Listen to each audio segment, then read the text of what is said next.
So forensic mediumship is assisting in a situation that is not typically have a lot of answers involved in it. They're seeking extra assistance outside the regular realms to close the case, to find a missing person. We're just giving the extra communication and guidance that could assist in closure or giving clarity through this process. I typically have been working with missing person cases, or, I've had a couple people come to close cases that the police weren't able to provide all the information or receive all the information to close it. So it's a different process for each case. Really, it's individualized, but really we're assisting on giving the clarity and guidance and different pieces that aren't easily accessible by the human mind. Okay. So that being said, so what you're doing is you're basically helping in a lot of it is just recovery. A lot of times. And unfortunately, it's not usually a person that's live. Most of the times it's somebody that has crossed over, that's been passed away. Now, again, probably end up murdered or something like that, or some hokey pokey that went on that caused their death. And those are some of the things that you work with. Now, how did you get started with that? Did you get started with the police, or a investigator? Who came to you? How did that start? Well, actually, it was a couple that I had done individual reads on. They were so impressed with the clarity and accuracy I provided them. One of their close friends' sons went missing. And a couple days in, they phoned me asking for assistance. And I kind of connected for a minute, got some information, and I said I could work this, and I hit the road. And it's funny how Spirit has randomly continued to bring this into my path. It's not something I expected so early on.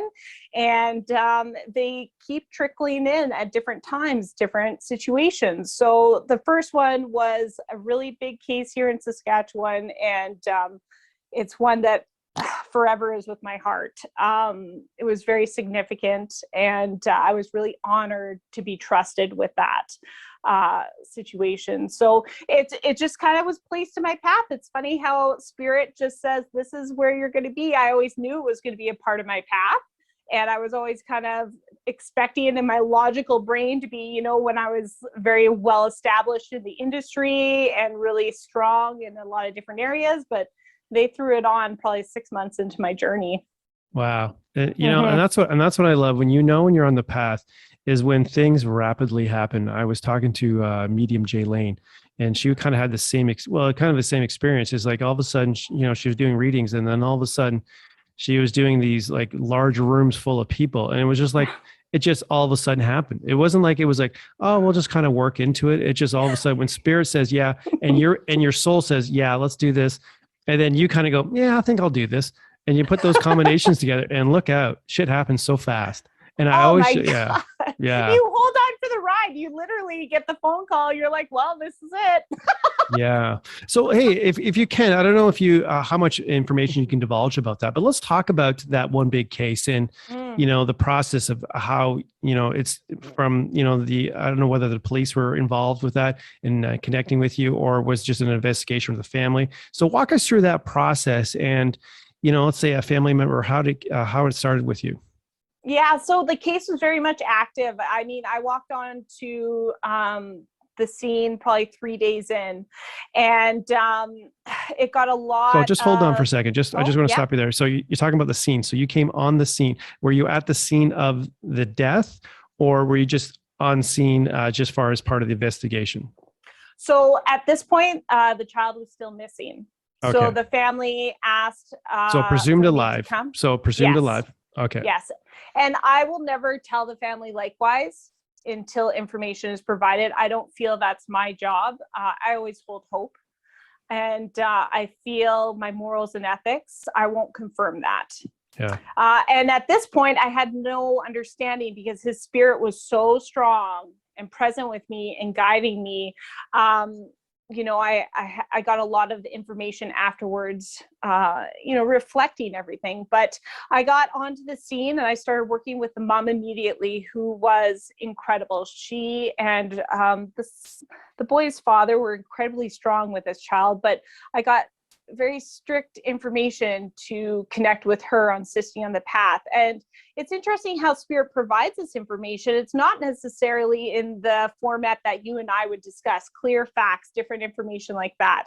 You know, it's an understanding and a process. So as I was receiving this continual information, and Spirit does this thing with me when it's specific and you have to know it, they will not move it.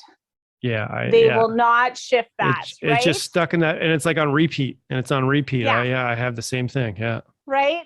It was interesting because I kept getting this one communication that didn't make sense. And they also communicated the reference of timing. There was a significant time frame.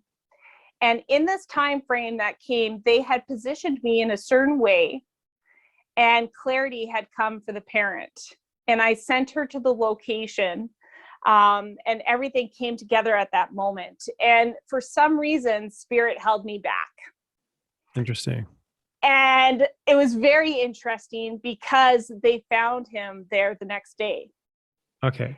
And it was, it's interesting how they won't allow you to do certain things. They'll block you at certain points if it's not meant for you at that timing. So it wasn't meant for the parents to find the child, right? So yeah. So the outcome of that, was the child alive, or was the child crossed over? he had passed. Yeah. Oh, Yeah. That so sucks.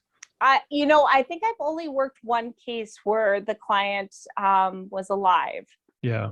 So it's very heartbreaking. It's very real, and words matter in these situations. It's you have to be very careful and very respectful of the process that's occurring with the police and with the family. Yeah, and that's one of the things I love about you and your process, and just dealing in general. Not only just doing with your friends' mediumship, but your mediumship in general. And I think that's really important, because as a medium and psychics, there's a lot of bad people out there, and they're not really the greatest people in the world. And they take full advantage of that. But it's interesting. I love how Spirit, like it always drives me crazy. It drives me crazy, but at the same time, now I realize, if they're blocking you from something and they're trying to push you away from something, it's all for your highest benefit, because they know more about you than you know about yourself. Yeah. And they're just saying, no, you're not going to go to that area. So we're going to set you here. And they'll do the craziest stuff. They'll either make sure your car won't start, or they'll make sure that things will happen so you don't. Or I don't know if you've ever found this, is that you're unable to actually speak. I've had that issue where it's like I can't get my words out. It's like I'm like pausing, and I'm just like, okay, what's going on with me? And then it like dawns on me. It's like, hello. Well, and that's the thing. Sometimes you cannot give some of this information to that individual. Yeah. Right. If it hurts the client that's with you, I will not provide that information. If it doesn't serve their highest self, I can't give complete information to a grieving parent if they're unable to access the resources to have closure once receiving that, right? I will give it to an authority figure. I will give it to the person that's intended for that information. But if it's going to cause more harm than benefit to a client, there is no way that I will do that. And that's where I have to kind of decipher and filter through my heart what is the best process on delivering this information to somebody.